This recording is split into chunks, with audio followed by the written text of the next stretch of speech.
Let's get a closer look at some of the pelvic floor muscles themselves. Here I have a pelvis to show you exactly where the muscles are and how you're going to be able to treat them at home. We need to orient you as to where the muscles are in your body, so when you're going internally or externally to feel these muscles, you have an idea of where you're going. Let's take a closer look. In the front here, you have your pubic symphysis, which on you will be in the front of your body at the bottom of your abdomen. Back here, you have your sacrum, which is the very lowest part of your low back. Looking down and in, you'll see your pelvic organs and all of your pelvic muscles in these orange flesh color. Here in the front, you have your urethra, which is going to head up to the bladder. In the middle, you have the vaginal canal heading up to the uterus. And in the very back, you have the rectum. The first muscle we'll point out is the puborectalis, which is this little muscle that wraps right around the layer of organs here.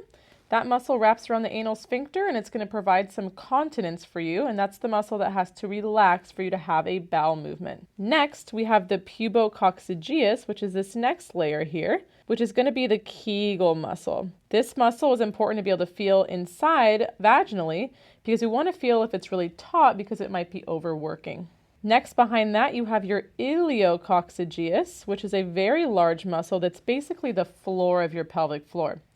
It spans most of this area, and when we're working internally, if in doubt, you're more likely on this muscle because of its giant size compared to the other ones. Moving back just a little further, we have this muscle called your coccygeus, meaning that it attaches right onto that tailbone in the back here, your coccyx, and that's where it gets its name.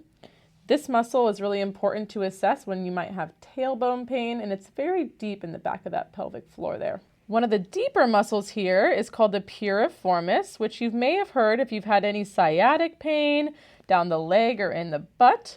This muscle can be treated both externally and internally, but sometimes when people have a longer history of sciatic pain that can't be solved with traditional PT, we can actually treat this muscle vaginally in this deep layer to help relieve pressure on that sciatic nerve. Now, last but not least, we have this big little fan-like muscle here called the obturator internus.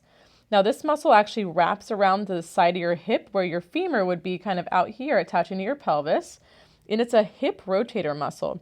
So oftentimes when we work on this muscle internally vaginally, we can reproduce someone's hip pain.